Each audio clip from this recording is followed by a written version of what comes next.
15절입니다.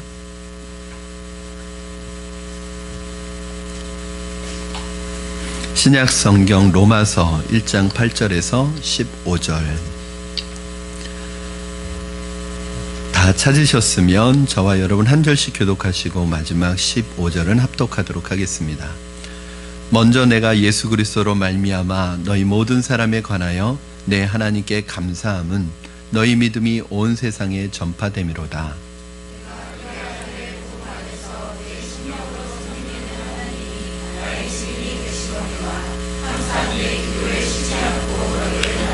어떻게 하든지 이제 하나님의 뜻 안에서 너희에게로 나아갈 좋은 길 얻기를 구하노라.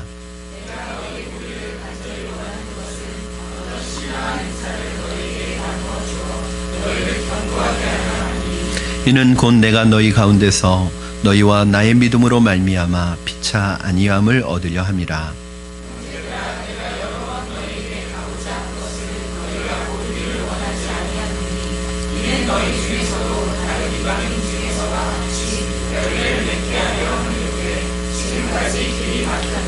헬라인이나 야만인이나 지 있는 자나 어리석은 자에게 다 내가 빚진 자라.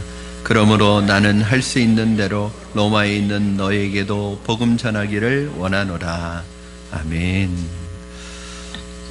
우리가 모든 것에는 본질과 비본질적인 것이 있습니다. 심지어는 열매도 껍질과 알맹이가 있듯이 신앙생활에도 본질적인 요소와 비본질적인 요소가 있습니다. 신앙생활의 본질적인 요소라고 한다면 바로 복음 자체입니다. 그리고 이것은 시대와 상황을 막론하고 절대 변해서는 안 되는 거예요. 복음이 변하면 안 됩니다. 이건 복음이 변하는 걸 변한다고 안 하고 변질된다고 그러는 거예요. 복음은 어느 시대나 어느 문화 속에서나 변해서는 안 됩니다. 그러나 비본질적인 건 뭐냐면 바로 전통이나 문화나 이런 것은 바뀌게 되어 있습니다. 그럼 예를 들어서 사람으로 예를 들면 사람이 만약에 본질적인 요소라고 한다면 김형민이라는 이 사람은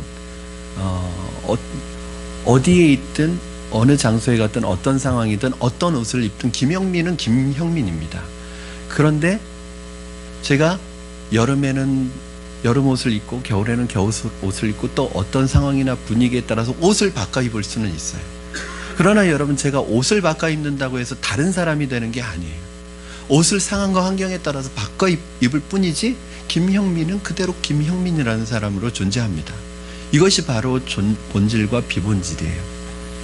오늘날 신앙생활을 하면서 가장 중요한 것이 뭐냐면 많은 분들이 이 복음의 본질을 잃어버린다는 거예요. 시간이 지나고 연륜이 쌓이고 신앙의 연륜이 쌓이고 교회의 전통과 역사가 쌓여지면 정작 복음의 본질은 사라지고 비본질적인 거 가지고 붙들고 신앙생활하는 거예요. 그게 본질인 줄 알고.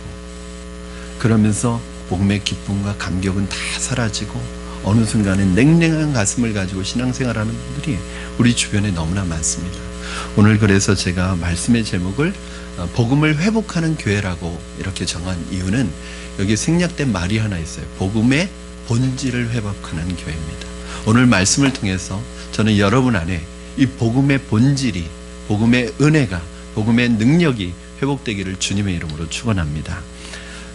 로마 교회 성도들에게 바울이 지난주에 7절까지 인사말이에요. 1절부터 7절까지는 인사말이에요.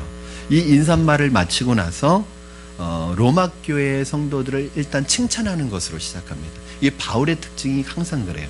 먼저 칭찬하고 이야기를 시작합니다. 내가 너희를 너무너무 너희 때문에 감사한다는 말을 늘 해요. 이것도 참 지혜로운 것 같아요. 늘 여러분 칭찬을 싫어하는 사람은 없잖아요. 그렇죠? 칭찬하면 마음이 열리거든요. 이렇게 칭찬을 하고 시작하는 내용이 8절 말씀입니다. 우리 8절 같이 한번 다시 읽겠습니다. 시작. 먼저 내가 예수 그리스도로 말미암아 너희 모든 사람에 관하여 내 하나님께 감사함은 너희 믿음이 온 세상에 전파됨이로다. 아멘. 오늘 바울은 직접 한 번도 만나본 적이 없는 로마 교회 성도들의 믿음, 이 믿음의 형제들을 볼 때 내가 너무너무나 너희 때문에 기쁘고 감사하다는 거예요. 너희만 생각하면 내 마음이 너무 흐뭇하다는 거예요. 그래서 하나님 앞에 늘 감사한다는 거예요. 무엇이 감사의 내용이 뭐예요? 너희의 믿음의 소문이 온 세상에 전파됐대요. 여러분, 여기서 온 세상이라고 하는 것은 실제로 세계를 말하는 건 아닙니다. 로마 제국이 통치하고 있었던 로마 제국 안에는 여러분, 바울이 있었던 곳까지 이 로마 교회 성도들의 믿음의 소문이 들리고 있었다는 거예요. 여러분, 그 힘없는, 그 소수였던, 그 약자였던 이 로마 교회 성도들의 믿음이 얼마나 대단했으면 로마가 다스리고 있는 제국 전체에 이 사람들의 소문이 퍼져 있었다는 거예요. 여러분, 이게 무서운 것입니다. 이 소문이 나야 돼요. 그러니까 무엇을 하든 소문나면 부응하게 되어 있습니다. 그러니까요, 가게도 소문이 나면 이게 산골짜기에 들어가 있어도 찾아가더라고요. 여러분, 제가 그 97년도부터 99년도까지 온누리교회에서 평신도로 들어가서 평신도 사역을 하다가 이제 사역 간사까지 사역을 맡아서 했는데, 그때는 이제 온누리교회가 서빙고 성전 하나만 있을 때였습니다. 여러분, 가보신 분은 알겠지만 너무너무 가기 불편합니다. 제가 저는 상암동에 살고 있었으니까 버스를 타고 또 전철을 갈아타고 또 그 경회선이라고 하나요? 서빙고역을 지나 1시간의 기차가 4번밖에 안 오는, 한 번 놓치면 30분을 기다려야 돼요.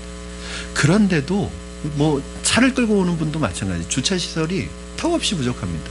그래서 차를 가지고 갔다가도 몇 바퀴를 돌아야지 겨우 주차 자리가, 그렇게 불편하고 어려운데도 어디서 그렇게 사람들이 몰려오는지, 제가 전철을 타고 가면 온누리교회에서 다 내리는 거예요, 전철에 있는 사람들이.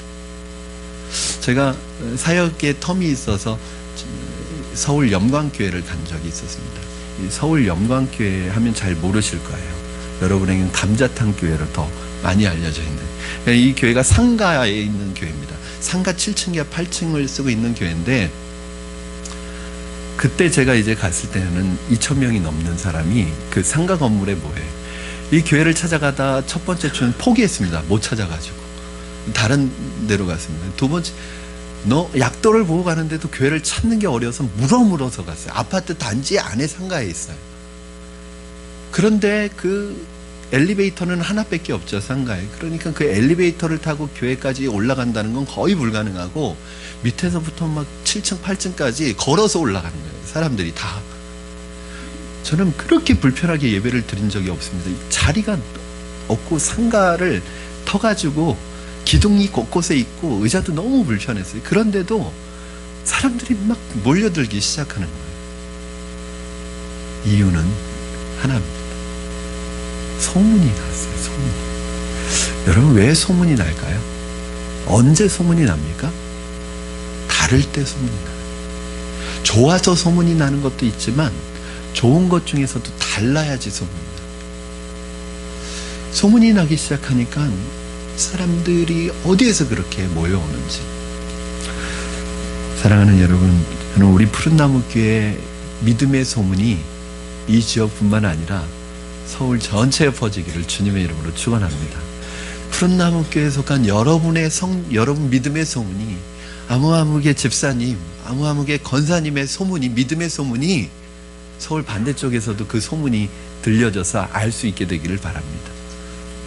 별로 자신이 없으신 것 같아요. 저는 그런 마음이 있어요. 우리 푸른나무교회가 좋은 소문이 나고, 이 소문이 단순히 어떤 시설이 좋다거나 무슨 프로그램이 좋다거나 이런 소문이 아니라, 정말 복음의 소문이, 믿음의 소문이 사람들의 입을 통해서 전해지기를 바랍니다. 여러분, 소문은 왜 날까요? 다를 때 나는 거죠. 이 다름에서 뭐가 생기냐 하면 영향력이 생기는 거예요. 너나 나나 똑같으면 영향력이 생기지 않습니다. 교회 다니는 너나 교회 안 나가는 나나 똑같이 살면 절대 교회 나가고 싶은 생각이 안 듭니다. 영향력이라고 하는 것은 다르기 때문에, 삶의 질이 다르기 때문에 생기는 거예요. 그렇기 때문에 불과 1%에 지나지 않았던 로마 교회 성도들이 로마 제국 전체를 복음으로 정복하게 되었습니다.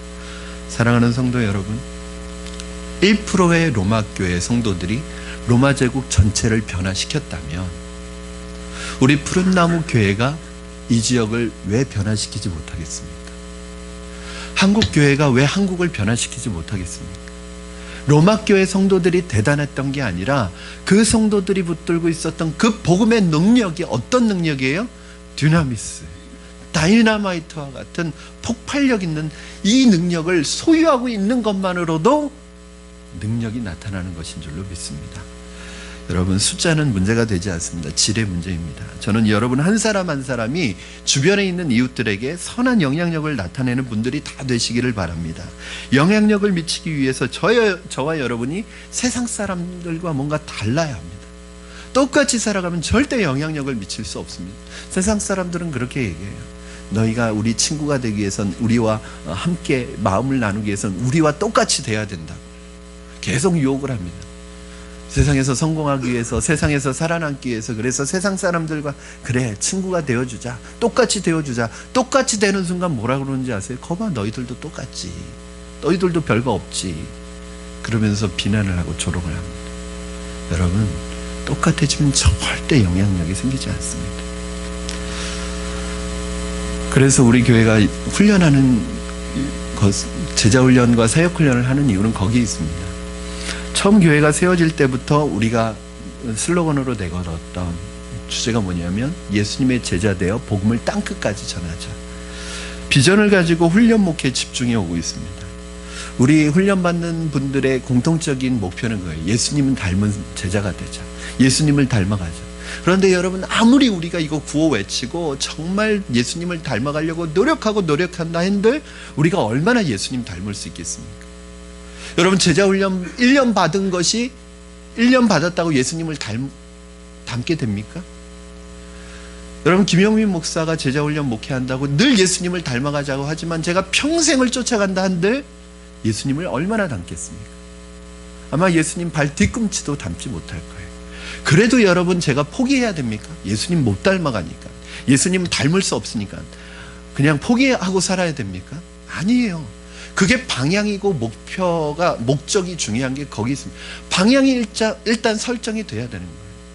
여러분, 제자훈련 1-2년 한다고 예수님이 되는 게 아니에요. 제자훈련은 예수님이 되는 훈련이 아닙니다. 예수님을 닮아가기로 방향을 설정하고 훈련하는 자나 훈련을 받는 자가 손잡고 우리 같이 예수님 평생, 주님 오시는 그날까지 예수님 닮아가자고 걸어가는 그 걸음이지. 저는 그래서 우리 사랑하는 모든 성도들이 교인으로 살아가는 것이 아니라 예수님의 제자로 살아가는 분들이 다 되었으면 좋겠습니다. 내가 예수님의 제자로 살기로 마음에 결단했으면 좋겠습니다. 제자 훈련 받는 분들만 제자가 아니에요. 여러분, 예수님으로 부르심을 받고 내가 크리스찬이 됐다는 것 자체가 제자입니다. 여러분 다 제자예요. 그런데 문제는 제자로서의 정체성을 가지고 살아가지 못해요. 왜요? 내가 제자인지 몰라요. 저는 이 사역훈련이나 제자훈련은 단지 우리가 제자라는 것을 일깨워주는 훈련이라고 생각해요. 사랑하는 여러분, 평범하게 살아갈 생각하지 마시기 바랍니다. 그냥 그럭저럭 대충 살아가지 마시기 바랍니다. 하나님께서 우리를 그렇게 만드시지 않으셨고 그렇게 이 땅에 보내시지 않았습니다. 물론 요즘 세상은 평범하게 살아가는 것도 힘들다는 거 알아요. 그렇지만 우리는 평범 이상의 삶을 살아가도록 하나님께서 다 우리를 불러주셨어요. 그게 우리 힘으로 되는 게 아니에요. 복음의 능력입니다.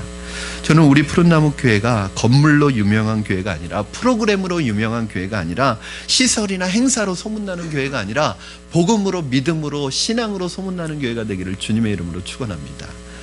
로마 교회는 바울이 세운 교회가 아닙니다. 한 번도 본 적도 없는 사람들입니다. 그러나 바울이 로마 교회 성도들의 믿음의 소문을 들으면서 그들의 신앙생활한 모습으로 인해서 감사하면서 뭐라고 고백하냐면, 내가 쉬지 않고 너희들을 기도하면서 하나님 앞에 말한대요. 즉 기도하는 시간에 늘 너희들 생각하면서 감사한다는 거예요. 여러분, 이게 교회입니다. 서로 떨어져 있지만 한 번도 얼굴을 본 적이 없지만 하나가 될 수 있고 사랑하게 되고 기도해 주게 되는 것, 이거 교회예요. 이거 뭘로 가능하느냐? 여러분, 인간적인 노력으로는 불가능합니다. 형제지간도 떨어져 있으면 마음이 멀어지게 되어 있고, 안 만나면 마음이 멀어지게 되어 있는데, 한 번 얼굴 본 적도 없고 만나본 적도 없고 피를 한 방울 나눈 적도 없는 그런 한 번도 본 적도 없는 사람들을 마음으로 사랑하고 품고 기도하고, 그러다가 또 견딜 수 없어서 그들을 찾아가서 그들을 직접 만나서 그들을 섬기고 도와주고, 피 한 방울 섞이지 않았는데, 일면식도 없는 사람들인데 이게 어떻게 가능해요? 우리 강기원 집사님 한 10일 동안 선교를 다녀왔는데, 우리 성국 형제하고 또 우리 아이들 둘하고. 그런데 여러분, 그곳에 자기 돈 써서 갑니다. 10일 동안 불편함을 감수하고 그곳에 가서 헌신하고 봉사하고 합니다. 언제 봤다고요? 피를 한 방울이나 나눴습니까? 그런데 그 선교 가는 분들 자기의 재정 다 털었어. 자기 돈 써가면서 자기가 물건 사가지고 자비량으로 그렇게 그들을 가서 섬깁니다. 뭐 때문에 그래요? 복음 때문에 그렇습니다. 요즘 얼마나 많은 사람이 자기 살기 바쁩니까? 분주하고 복잡하고, 그게 현대인의 삶에 살아가는 모습을 보면 자기 살기도 바쁘고 자기 가족 돌보기도 힘듭니다. 그런데 왜 그렇게 다른 사람을 섬기려고 하고 사랑하고 기도하려고 하는 것일까요? 복음이 아니면 불가능합니다. 9절 말씀 우리 같이 한번 읽겠습니다. 9절 시작. 내가 그의 아들의 복음 안에서 내 심령으로 섬기는 하나님이 나의 증인이 되시거니와 항상 내 기도에 쉬지 않고 너희를 말하며. 바울이 말합니다. 나는 너희를 늘 생각하면서 기도하고 있다. 늘 쉬지 않고 말한다. 이게 진짜다. 하나님이 증인이다. 이렇게 얘기합니다. 아니, 한 번도 얼굴 본 적도 없는 우리들을 위해서 기도한다고 날마다? 못 믿을 수 있을 것 같잖아요. 그러니까 하나님이 증인이시다. 그러면서 뭐라고 하냐면, 그렇게 할 수 있는 게 무엇 때문에 그래요? 그의 아들의 복음 안에서. 복음 때문이라는 거예요. 저는 저와 여러분이 이 복음 때문에 형제를 진심으로 사랑할 수 있기를 바랍니다. 이 복음 때문에 내 것을 포기할 수 있기를 바랍니다. 이 복음 때문에 누군가를 위해서 기도할 수 있기를 바랍니다. 복음이 없으면 순전히 자신만을 위해 살아가는 자기 중심적인 이기적인 존재가 될 수밖에 없습니다. 그것이 이상한 게 아니라 세상에서는 당연한 거예요. 여러분, 나와 내 가족을 만을 위해 사는 게 당연한 거예요. 어떤 분이 그럽니다. 외국에 나가서 돈 써가면서 어려운 사람들을 돕는 걸 보고, 왜 외국에 나가서 하냐, 우리나라에도 어려운 사람이 많은데. 그 말은 무슨 말하고 똑같은 거냐면, 우리 집안에 있는 우리 애들 챙기기도 바쁜데, 우리 애들 먹이기도 바쁜데 왜 다른 애들에게 주냐는 거예요. 우리도 복음을 잃어버리고 복음의 은혜와 능력을 상실하면 나 자신만 위해서 내 중심으로 내 가족밖에 모르는 사람이 될 수밖에 없습니다. 그런데 바울은 멀리서 기도하는 것만으로 참을 수가 없었던 것 같아요. 바울은 그토록 로마에 가고 싶어 했습니다. 꿈에도 그리는 로마에 가고 싶어 했습니다. 오늘 본문에도 내가 간절히 너에게 가기를 원하는 것은, 간절히 가기를 원한다. 여러분, 사도행전 재작년이네 벌써. 재작년에 우리가 말씀을 나누었지만, 사도행전에서 바울의 마음속에 선교의 끝, 바울이 가고자 늘 마음속에 품었던 곳이 어디예요? 로마. 내가 로마에 가리라. 여러분, 사도행전 28장은 어디에서 끝나요? 로마에서 끝납니다. 왜 사도 바울은 그토록 그렇게 간절히 로마에 가고 싶어 했을까요? 오늘 우리가 미국이나 유럽이나 이 잘 사는 나라, 좋은 나라에 가서 여행하고 싶어서 가고 싶어 했을까요? 그 당시에 로마는 가장 문명이 발달하고 가장 볼거리가 많았으니까 그래서 관광 삼아서 가고 싶어 했을까요? 아닙니다. 바울은 복음을 위해서 택정함을 받아서 사는 것도 먹는 것도 모든 것이 복음을 위해서, 심지어는 로마에 가고자 한 것도 복음을 위해서. 그런데 거기에 구체적으로 세 가지 이유를 말하고 있습니다. 첫째는, 바울이 그렇게 로마에 가고 싶어 했던 이유는, 로마 교회에 가고 싶어 했던 이유는 신령한 은사를 로마 교회 성도들에게 나누어 주기 위해서입니다. 11절 우리 같이 읽겠습니다. 시작. 내가 너희 보기를 간절히 원하는 것은 어떤 신령한 은사를 너에게 나누어 주어 너희를 견고하게 하려 함이니. 아멘. 여기에서 여러분, 신령한 은사 그러면 우리 보통 spiritual gift, 그래서 영적 은사, 방언, 통변, 신유의 은사, 이런 은사를 얘기하는데 여기에선 그런 의미가 아닙니다. 왜냐하면 바울이 신령한 은사를 준다는 건 말도 안 되죠. 이 영적 은사들, 재능들은 누가 주시는 거예요? 하나님이 직접 주시는 거예요. 그렇죠? 그런데 그걸 막 바울이 가서 줘요? 여기에서의 신령한 은사라는 것은 그런 어떤 달란트나 은사를 얘기하는 것이 아니라 성령의 체험, 하나님의 은혜를 말씀을 통해서 너에게 복음을 통해서 이 성령의 체험과 하나님의 은혜의 체험을 나누고 싶다는 거예요. 여러분, 이 체험은 신앙의 메인은 아닙니다. 본질은 아닙니다. 그러나 바울이 오늘 신령한 은사를 너희에게 나누어줘 너희를 견고하게 한다고 하잖아요. 이것이 두 가지가 다 필요해요. 어떤 분은 은혜의 요소는 싹 빼버리고 굉장히 신앙생활을 지식적으로 하는 분이 있습니다. 말씀은 봐요. 성경은 공부해요. 그러나 기도는 안 해요. 하나님의 은혜를 사모하지는 않아요. 또 어떤 분은 또 너무 막 말씀은 제껴놓고 또 기도원만 찾아다니는 분이 있어요. 은혜 받기 위해서. 여러분, 그렇지 않습니다. 우리의 신앙의 본질은 뭐냐면 말씀이에요. 믿음이에요. 이 눈에 아무 증거 아니 보여도 믿음만을 가지고서 늘 걸으며 이 귀에 아무 소리 아니 들려도 하나님의 약속 위에 서리라. 우리의 신앙의 본질은 믿음과 말씀이 메인이에요. 그러나 여기에 신령한 은혜들, 영적인 체험들, 성령의 체험들이 더해지면 하나님이 우리의 신앙이 견고해진다는 거예요. 사랑하는 여러분, 저는 여러분 안에 성령의 체험이 있기를 바랍니다. 성령의 음성이 들려지기를 바랍니다. 이것이 경험되어지면 저와 여러분의 믿음이 흔들리지가 않아요. 파워풀해집니다. 저는 여러분이 주님을 만나야 되는데, 성령 체험이 있어야 되는데, 무엇보다도 하나님의 말씀을 통해서, 이 예배를 통해서, 오늘 여러분의 안에 임하는 복음의 능력을 통해서 성령의 음성이 들려지고 성령님이 체험되어지기를 주님의 이름으로 축원합니다. 여러분, 이 팍팍하고 어렵고 힘들고 광야 같은 이 세상을 살아가면서 어떻게 내 생각만 가지고 성령의 은혜 없이, 성령의 기름 부음 없이 어떻게 살아갈 수 있겠어요? 여러분, 기계도요, 기름칠이 안 되면 뻑뻑합니다. 소리가 납니다. 요즘 혹시 여러분 뼈에서 소리가 나는 분 계십니까? 이 연골이 닳아서 뼈가 막 부딪히는. 여러분, 이 기계도요, 이 기름이 안 칠해지면 막 불 꼬신다고 막 소리가 나고 뻑뻑하고 돌아가지 않습니다. 여러분, 우리의 신앙생활이 왜 이렇게 퍽퍽합니까?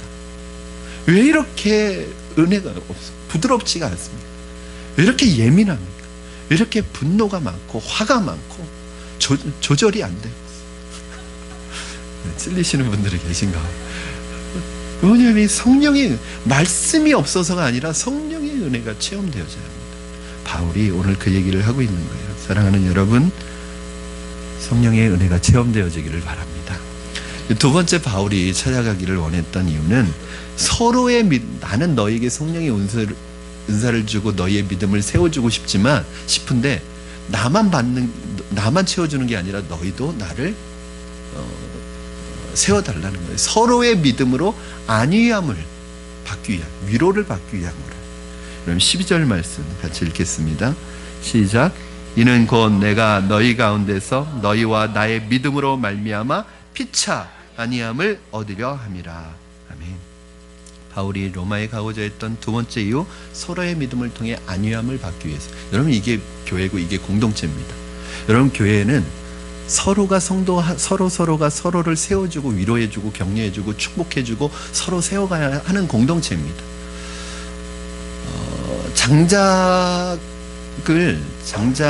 이 나무를 하나에 불을 붙여놓으면 그거 오래 가지 않습니다. 그러나 장작 더미에 불을 붙여놓으면 불도 오래 가지만 화력도 세집니다. 성도들은 혼자 있을 때는 힘이 없습니다. 함께 있어야 힘이 생기고 은혜가 나누어지고 능력이 생기고 파워풀해지는 거예요. 여러분, 공동체가 그래서 중요합니다. 요즘 기독교 안에 새로 나온 단어가 있어요. 용어가 있습니다. 가나안 성도라고 하는 용어가 나왔습니다. 가나안 성도가 뭐냐면 교회에 나가지 않는 그리스도인을 가나안 성도라고 합니다. 왜 가나안 성도냐? 가나안을 거꾸로 해보세요. 안 나가. 교회 안 나가서 가나안이라고 이렇게 붙여줘. 이게 지금 고유명사가 돼버렸습니다. 여러분, 그런데 왜 이분들이 교회를 안 나가기 시작했느냐? 여러 가지 이유가 있을 거예요. 교회에 상처를 받았을 수도 있고, 목회자에게 상처를 받았을 수도 있고, 같은 교인들끼리 상처를 받았을 수도 있을 거예요. 어떤 이유로 인해서 상처를 받았을 거예요. 그게 안타까운 거예요. 그럼에도 불구하고 교회는 두 가지 중요한 교회됨의 본질이 있습니다. 첫째는 뭐냐 하면, 제가 늘 말씀드리지만 교회는 건물이 아니라 사람입니다. 두 번째는 그 사람이 개인이 아니라 공동체라는 거예요. 이게 교회예요. 만약에 개인 혼자 있으면 교회가 될 수 없습니다. 여러분, 벽돌 하나 딱 갖다 놓고 이거 교회야 그럴 수 있습니까? 아니에요. 그 벽돌이 서로 연결돼서 집을 만들어야지 그게 건물이 되는 거예요. 성도 한 사람 한 사람은 교회의 요소를 가지고 있지만 성도 하나가 교회는 될 수 없습니다. 공동체예요. 그래서 공동체 안으로 들어와야 되는 거예요. 그래서 복음을 통해서 내 영혼이 회복을 얻고, 또 성도들과의 교제를 통해서 내 몸과 마음이 회복을 얻어야 되는, 그것이 바로 교회 공동체입니다. 여러분, 형제자매들을 서로 격려해 주시고 위로해 주시고 힘을 주시기 바랍니다. 이것이 성도 간의 교제예요. 같은 말이라도 상대방에게 힘이 되는 말을 해주시고 용기가 되는 말을 해주셔야 되는데, 지혜롭게 말씀해 주셔야 되는데, 상처 주는 말, 마음을 아프게 하는 말을 골라서 하시는 분이 계세요. 저는 옆에서 보고 있으면 저러면 안 될 텐데 하는데, 참 신기합니다. 어떻게 그런 말만 골라서 하는지. 그것도 은사예요, 은사.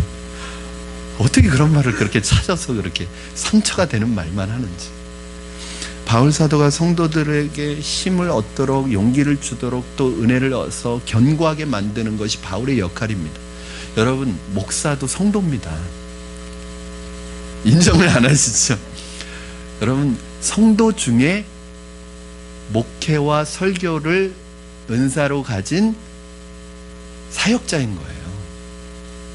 저는 성도로 안 보여집니까, 여러분? 그래서 바울이 뭐라고 하냐면, 나도 너희들에게 주고 너희들을 세우지만 너희들도 나에게 달라는 거예요. 위로를 달라는 거예요.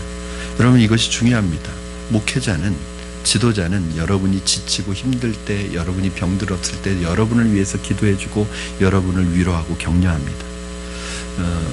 일부 예배 때도 우리 드렸던 분들 계시지만, 저는 그런 생각을 해요. 목회자 같은 사람이 있을까? 물론 사람도 사람 나름이겠지만, 보통 일반적으로 목회자들의 마음은 그렇잖아요. 나는 집이 없어도 성도들이 집을 사면 그게 내 집 산 것처럼 기쁘고, 내 아이는 대학에 떨어졌는데 성도들 아이가 대학에 붙으면 내 아이 대학 떨어진 것보다 성도들 아이 대학 간 게 더 기쁘고, 또 나는 어려움을 겪고 있어도 성도들이 성공하고 성도들이 축복받고 성도들이 잘 되면 그것이 마치 내가 복받은 것처럼 기쁘고 감사한. 여러분, 세상에 그 어떤 사람이 내 기도는 못하면서 내 기도할 시간 다 써서 다른 사람을 위해서 그렇게 기도하느라고 내 기도는 정작 못하는 그런 사람이 어디에 있습니까? 성도가 어렵고 힘들고 하는 일이 잘 안 될 때 그 누구보다도 마음 아파하면서 눈물로 간절히 기도하는 사람이 이 세상 어디 있겠어? 사촌이 땅을 사도 배가 아프다는 세상에 이렇게 내가 잘 되는 것을 같이 축복해주고 같이 좋아하고 내일처럼 기뻐해주는 사람이, 부모보다도 더 나를 위해서 기도해주는 사람이 어디 있습니까?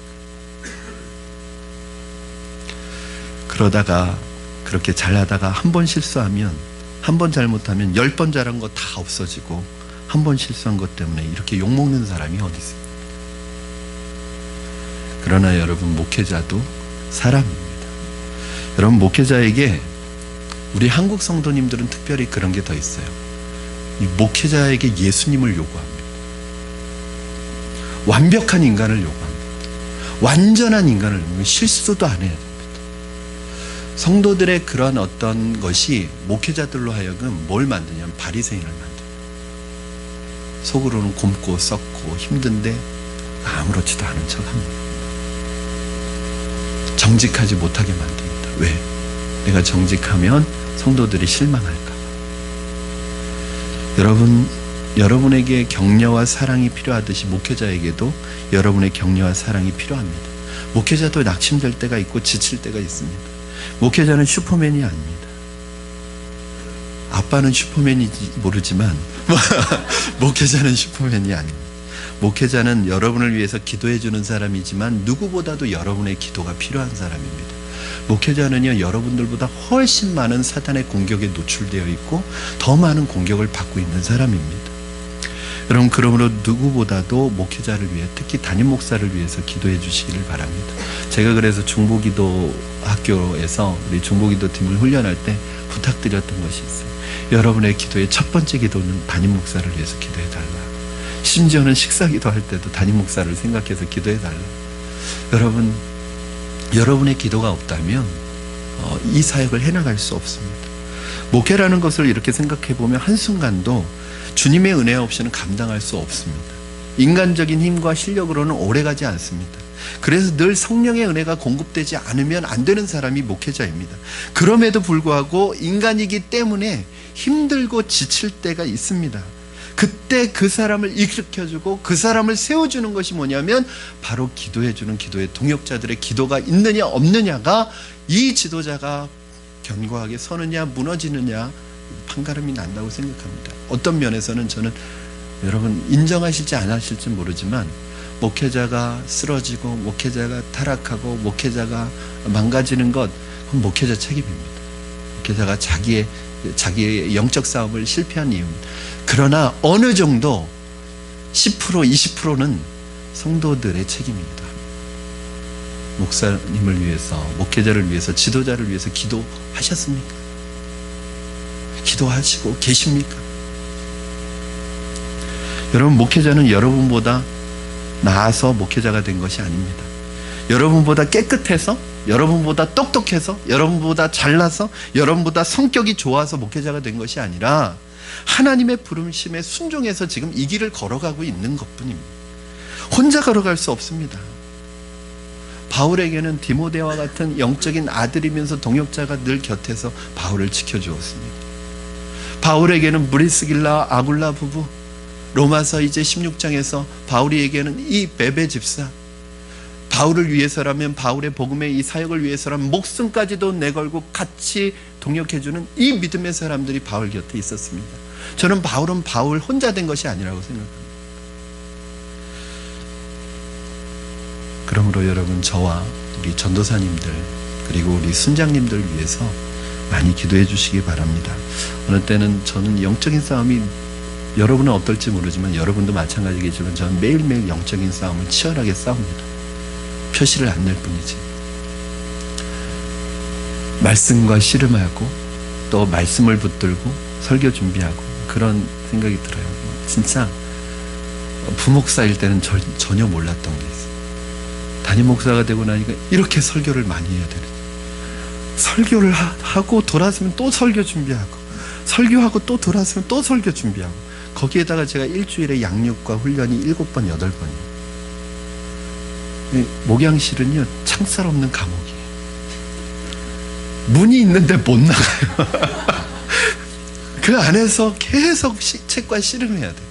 그래서 제가 요즘에는 일주일에 3번은 운동을 다니거든요. 근데 3년이 되기 전까지는 운동 다니지도 못했습니다. 죄스러워서. 이 시간에 운동 가면 2시간 쓰고 오는데 이 시간에 성경 보고 성도들 가르치고 말씀 준비하는 게 더 성도들을 위한 게 아닌가. 그래서 운동하는 것도 죄책감이 들 정도로. 근데 지금은 갑니다. 왜냐하면 목회가 100m 달리기가 아니라 마라톤인 걸 알기 때문에 3, 4년 하고 제가 목회 스톱할 게 아니라면, 여러분 어느 날 이렇게 설교 끝내고 와서 이렇게 목양실에 와서 이렇게 새벽에 그러거든. 목양실에 와서 이렇게 의자에 이렇게 하면 그냥 잠이 그대로 옵니다. 근데 이제 아침이나 중간중간에 문자 메시지를 보내주시는 분들이 계세요. 어떤 메시지를 보내주시냐면, 목사님 힘드시죠? 피곤하시죠? 힘내세요. 제가 기도하고 있습니다. 그 2줄인데 그 2줄의 메시지를 듣는 순간 그냥 어디에서 힘이 나는지 너무너무 힘이 나서 막 피곤한 게 싹 없어지는 거예요. 여러분 그렇잖아요. 여러분 자녀들이 가끔 편지나 말로 마음을 위로해주고 힘들 때 내가 아빠, 엄마 힘드시죠? 제가 다 알고 있어요. 힘내세요. 제가 뒤에서 기도하고 있습니다. 그러면 그 세상 속에서 힘들고 어려웠던 모든 피곤이 그 아들, 그 딸의 말 한마디에, 문자 하나에 싹 사라집니다. 그러면서 뭐라고 생각하세요? 아, 내가 내 아들, 내 딸 잘 키웠네. 그런 생각 드시잖아요. 목회자도 똑같아요. 목회자가 뭐 여러분에게 무슨 선물을 받아서 좋은 것 받아서 좋은 게 아니에요. 여러분 그 문자 한마디, 기도해 주겠다는 그 메시지 하나가 그 어떤 선물보다도 저에게는 가장 큰 힘이 되고 도움이 됩니다. 바울은 지금 아름답게 신앙이 성장하고 있는 이 로마교회 성도들을 직접 만나서 영적으로 그런 힘을 얻고 싶어요. 바울이 힘들었었나 봐요. 바울도 지치죠. 사람인데. 바울은 사람들을 세워주지만 늘 성도들을 만날 때 나는 너희들과 피차 위로를 나누고 싶다. 겸손한 거죠. 사실은 김영민 목사는 아직 이 부분이 잘 안 됩니다. 저의 연약함을 솔직하게 고백하고 여러분에게 나누고 여러분의 도움을 구하고 여러분의 기도를 구해야 되는데 저는 아직 겸손하지가 않은 것 같아요. 제가 자꾸 완전한 목회자가 되려고, 사람이 되려고 생각하고 있는 게 착각이거든요. 사랑하는 여러분, 저와 여러분이 이러한 관계가 되기를 원합니다. 저는 여러분에게 영적으로 힘을 드리고 말씀과 기도로 여러분에게 은혜를 끼치고 여러분이 은혜로 일어설 수 있도록 도와드리고 여러분은 저에게 또 우리 교역자들에게 말씀의 리더들에게 그들이 이 사역을 잘 담당할 수 있도록 힘과 용기와 격려해 주는 분들이 되기를 주님의 이름으로 축원합니다. 무엇보다도 기도의 후원을 해 주시기를 부탁을 드립니다. 마지막으로 세 번째 이유는 로마에 그렇게 가고 싶어 했던 이유는 바로 로마 교회에 복음을 전하기 위해서입니다. 15절 말씀 우리 같이 읽도록 하겠습니다. 시작. 그러므로 나는 할 수 있는 대로 로마에 있는 너희에게도 복음 전하기를 원하노라. 아멘. 바울이 로마 교회에 있는 성도들을 그렇게 보고 싶어 했던, 그렇게 만나고 싶어 했던 진짜 이유가 뭐냐? 내가 너희에게 복음 전하기를 원한다. 복음을 전하고 싶어서였어요. 여러분, 그런데 15절 말씀 속에 뭔가 이상한 점이 발견됩니다. 그것이 무엇인가 하면, 여러분, 우리가 보통 복음을 전한다고 할 때 복음은 교회 안에 있는 성도들에게 전합니까? 교회 밖에 있는 불신자에게 전합니까? 교회 밖에 있는 불신자들에게 전하잖아요. 그런데 바울은 지금 이방인들에게도 복음을 전하겠지만 로마 교회 성도들 너희에게 복음 전하기를 원한대요. 교회 밖에도 복음을 전하겠지만 교회 안에 있는 너희들에게 복음을 전하기 원한대. 이상하잖아요, 여러분. 그렇게 믿음이 좋아서 그 믿음의 소문이 로마 제국 전체에 퍼져 있었던, 그렇게 신앙생활을 잘하고 있는 그 사람들이 복음을 들어야 될 필요가 있을까요? 그 기본적인 복음을 들을 필요가 있을까요? 로마 교회는 20년의 전통과 역사를 가지고 있는 교회였습니다. 바울이 세운 교회가 아니라 예루살렘에 성령이 강림하실 때 그때 복음을 전해 들은 사람이 로마에 돌아가서 세운 교회예요. 그러니까 예루살렘 교회와 역사가 거의 비슷합니다. 즉 무슨 말이냐면 이제 생겨난 교회가 아니라 전통과 역사를 가지고 있는 교회예요. 여러분, 오래된 교회가 가질 수 있는 위험이 무엇입니까? 교회가 오래되어 가면 갈수록 날마다 복음으로 새로워지기보다는 전통과 역사에 사로잡혀서, 교회의 전통에 사로잡혀서 교회의 전통과 딱딱한 형식만 남게 되어서 더 이상 하나님의 말씀에 대한 기쁨과 감격을 잃어버리고 복음의 은혜를 잃어버리고 전통만 남아있는 이런 교회들을 여러분, 저는 많이 봤습니다. 과거에 참 유명한 교회였고 많은 사람들이 찾는 교회였고 사람들에게 선한 영향력을 미치는 교회였는데, 이 교회가 10년, 20년, 30년, 40년, 50년 역사가 깊어지면 깊어질수록 복음의 본질은 싹 사라지고 껍데기만 남아서 본질적이지 않은 거 가지고 에너지를 낭비하는 교회들을 전 너무나 많이 봤습니다. 이유가 무엇입니까? 그 교회가 복음의 본질인, 즉 본질인 복음을 잃어버리고 본질이 아닌 비본질에 목을 메고 있기 때문입니다. 성령의 인도하심에 민감함을 버리고 형식과 습관으로 종교적인 생활에 사로잡혀 있기 때문에 그렇습니다. 여러분, 교회만 그런 것이 아닙니다. 사람도 그렇습니다. 저는 오늘 저를 포함해서 신앙생활을 적어도 20년, 30년, 10년 신앙의 연륜을 가지고 있는 분일수록 오늘 말씀을 겸손하게 주님의 음성으로 들을 수 있기를 바랍니다. 기분 나빠하지 마시고. 여러분, 신앙생활 오래 하다 보면 생활에 익숙해집니다. 특별히 의식하지 않아도, 생각하지 않아도 능숙하게 교회 생활을 합니다. 그러다 보니까 그 처음에 예수님 믿을 때 어린아이와 같은 심정으로 아버지를 의지하는 마음으로 겸손하게 순수하게 하나님을 따르고 의지했던 그 신앙의 순수함은 없어져 버리고, 이제 어느덧 주님을 처음 만났을 때의 감격과 기쁨은 사라지고, 은혜로 주님을 따랐던 그 따름은 없어지고, 죄사함 받고 감사해서 어쩔 줄 몰라 하던 그 은혜는 사라지고, 습관적으로 형식적으로 교회를 찾고 예배드리고 신앙생활하는 모습으로 바뀌어질 수 있다는 거예요. 그분에게는 종교생활은 남아있지만 복음은 없어졌습니다. 형식은 있지만 생명력은 없습니다. 제가 한번 여러분에게 질문하고 싶습니다. 교회에서 분란을 일으키고 문제를 일으키는 사람이 초신자입니까? 아니면 적어도 20년, 30년 교회생활 오래 한 사람입니까?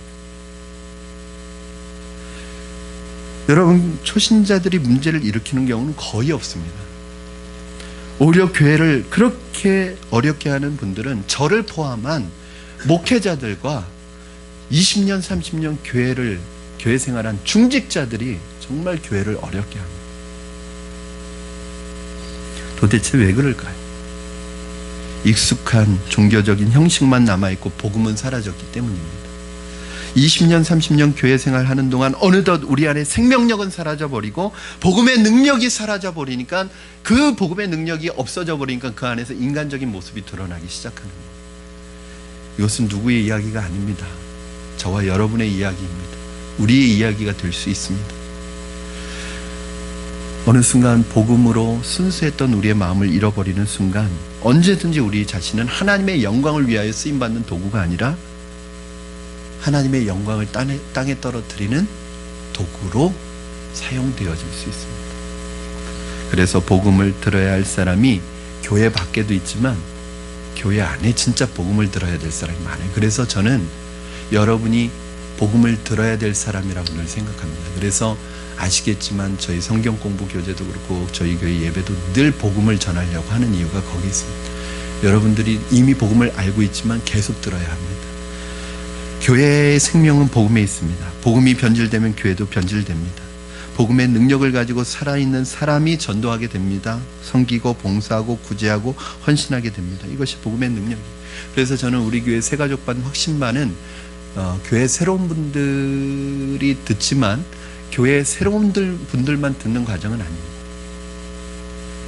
복음의 열정과 기쁨을 잃어버리고 어느덧 내게 복음의 은혜는 없어지고 습관적으로 형식적으로 기쁨 없이 신앙생활하는 분들이 다시 한번 들어야 되는 과정이라고 생각해요. 새가족반은 복음이 강조되어 있습니다. 복음의 기초고 기본입니다. 믿음의 기본기가 다져지지 않았다고 생각되는 분들 언제든지 오십시오. 새가족반 수료했는데 뭐 수료장 드렸습니까 제가? 그래서 수료증 안 드리는 거예요. 수료했다고 그러실까? 여러분, 저는 이제 저희 교회 양육을 이렇게 세워가면서 새가족반, 확신반, 성경대학, 제자훈련, 사역훈련 이렇게 그걸 처음 의도했던 것은 어느 분이든지 이 믿음의 단계에 들어오면, 이 양육의 단계에 들어오면 그 믿음이 없던 분이 저절로 한 성숙한 지도자로 훈련시키고 그분을 세우기 위해서 만든 과정이에요. 그런데 어느 순간에 어떤 분들이 만약에 이것을 하나의 코스로 생각하고 과정으로 생각하고 이 과정을 중요시하지 않고 수료하는 데 목적을 둔다면 이 과정이 그 사람을 부패하게 만듭니다. 나는 제자훈련 받았어, 난 사역훈련 받았어, 그래서 난 이제 더 이상 받을 거 없어. 만약에 이런 마음을 들인다면 저는 어느 순간 이거 다 무너뜨릴 수도 있어요. 다 없앨 수도 있어요. 이게 코스로 만약에 끝난다. 어떤 분은 다른 교회에서 장로로 또 안수집사로 권사로 계시던 분들이 이곳에 오면 새가족반을 들으라고 하니까 기분 나빠하실 분이 혹시 있으실지도 모릅니다. 아이, 그래도 내가 장로인데, 내가 권사인데 내가 안수 집사인데 나보고 새가족반을 들으라고? 이 기초를 다시 배우라고? 기분 나쁘다 이렇게 생각하실 수 있습니다. 그러나 여러분, 초신자가 새가족반을 듣는 게 아니라 복음의 은혜를 다시 한번 경험해야 되는 우리가 다시 들어야 되는 과정입니다. 새가족반 19기가 다음 달에 있습니다.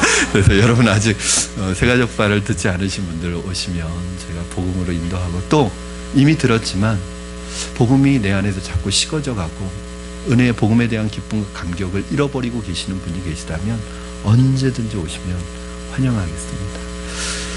여러분, 따라서 지금 바울은 나는 너희의 믿음이 참 좋은 것을 안다. 알지만 나는 너희가 믿음에 문제가 있어서가 아니라 너희가 다시 한번 복음으로 새로워져서 문제가 생기지 않아야 되니까. 여러분, 우리는 문제는 뭐냐면 꼭 문제가 생긴 다음에 치료하려고. 문제가 생기지 않도록 하는 게 더 중요합니다. 바울이 이렇게 믿음 좋은 이 사람들에게 그 복음을 전하기 원하는 것은 너희에게 이 복음이 날마다 새로워지고 날마다 고백되어지고 날마다 이 감격이 너희 안에서 다시 흘러남으로 말미암아 복음이 사라져서 만나는 그 교회의 부패와 어려움을 당하지 않게 하기 위해서 이 복음을 늘 전한다는 거예요. 말씀을 정리합니다, 여러분. 교회가 어려움을 겪고 있을 때, 교회가 혼란을 겪고 있을 때 교회와 성도들은 다시 복음으로 돌아가야 합니다. 교회가 반대로, 교회가 부흥하고 있을 때, 교회가 든든히 믿음의 반석 위에 서나가고 있을 때, 교회 분위기가 좋을 때, 그때도 마찬가지로 교회 전체가 복음의 능력이 살아있도록 기도하고 복음을 전하고 계속 복음을 들어야 합니다. 복음 한 번 듣고 끝나서는 안 됩니다. 교회에서 복음은 계속 들려져야 합니다. 복음은 밖에서도 들려져야 되지만 교회 안에 있는 여러분에게, 특히 오랫동안 신앙생활을 해왔던 여러분에게 들려져야 하는 것이 바로 복음입니다. 다시 한번 여러분 부탁을 드립니다. 주님을 처음 만났을 때 그 복음의 기쁨과 감격, 그 첫사랑을 회복하시기를 바랍니다. 죄사함 받아서 감사해서 어쩔 줄 몰라 하던 그 겸손한 마음을 다시 한번 회복하시기를 바랍니다. 그래서 구원의 기쁨과 감격이 회복되어 여러분이 그 기쁨과 감격을 누리는 성도들, 누리는 우리 푸른나무 교회가 되기를 주님의 이름으로 축원합니다. 우리 이 시간에 한번 같이 찬양하고 기도했으면 좋겠습니다. 우리 찬양하실 때 하나님, 우리 교회가 이런 교회가 되기를 원합니다. 우리 교회가 소원이 있습니다. 복음의 본질이 회복되는 교회, 교회가 교회다워지는 교회, 예배가 회복되어지는 교회, 우리의 신앙이 복음의 기쁨과 감격을 회복하여 정말 하나님 복음의 도구로 아름답게 쓰여지는 그런 교회가 되기를 원합니다. 주님 오시는 날까지, 다시 오시는 그날까지 이 사명 감당하는 교회가 되게 하여 주시옵소서. 우리 한번 같이 찬양하시겠습니다.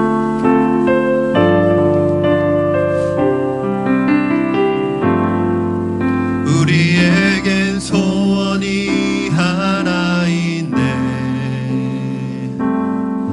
주님 다시 오실 그날까지 우리 가슴에 새긴 주의 십자가 사랑 나의 교회를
예수님만 생각하면 감사해서 눈물 흘리고 감격하고 기뻐하던 모습을 잃어버리지는 않으셨습니까? 이제는 더 이상 예수 그리스도의 십자가를 생각해도 내게 아무런 느낌도 감정도 없는 냉랭하게 식어져 버린 그러한 마음을 가지고 계신 분은 혹시 없으십니까?